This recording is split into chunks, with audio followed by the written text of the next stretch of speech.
പ്രകൃതിപരമായി തന്നെ ആണും പെണ്ണും തുല്യമല്ല. അതുകൊണ്ട് തന്നെ അല്ലാഹു തആല തുല്യമായ ഡ്യൂട്ടി നൽകിയിട്ടില്ല. 5 നേരത്തെ ആരാധനയ്ക്ക് പള്ളിയിൽ വന്ന് നിസ്കരിക്കൽ പുരുഷന് പുണ്യമാണ്, സ്ത്രീക്ക് പുണ്യം വീട്ടിന്റെ ഉള്ളിൽ നിസ്കരിക്കലാണ്. വഖർന ഫീ ബുയൂതികുന്ന വലാ തബറജ്ന തബറുജൽ ജാഹിലിയ്യത്തിൽ ഊലാ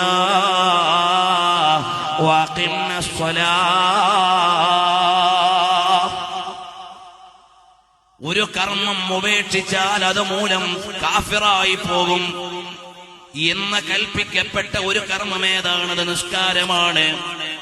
ആ നിസ്കാര നിർവഹണത്തിന് പോലും സ്ത്രീ 5 നേരം പള്ളിയിൽ വരേണ്ടതില്ല. അവൾക്ക് പുണ്യമുള്ളത് വീടിന്റെ അകത്തളമാണ്. കാരണം എന്തേ? ഒരുപാട് കാര്യങ്ങൾ അതിനുണ്ട്.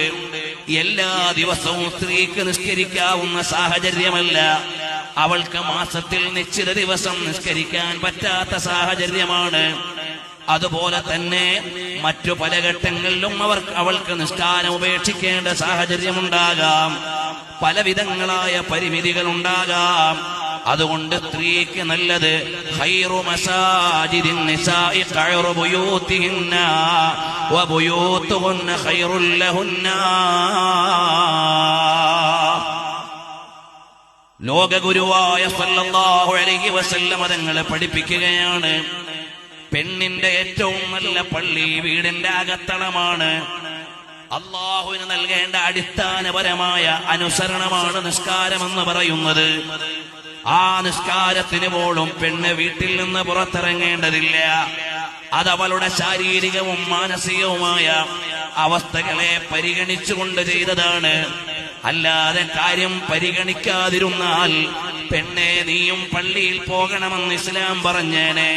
അങ്ങനെങ്കിൽ ഇസ്ലാം പ്രകൃതി വിരുദ്ധ മതമായി മാറുമായിരുന്നു. ഇസ്ലാം പ്രകൃതിക്ക് യോജിച്ച മതമാണ്.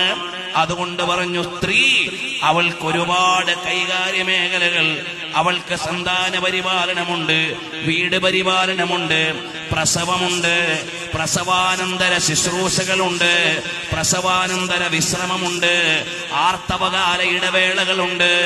ഇതെല്ലാമുള്ള ഒരു സ്ത്രീക്ക് എപ്പോഴും പള്ളിയിൽ വന്നുകൊള്ളണമെന്ന് പറഞ്ഞാൽ അങ്ങനെ പറയുന്ന മതം പ്രകൃതി വിരുദ്ധമായ മതമായി പോകും.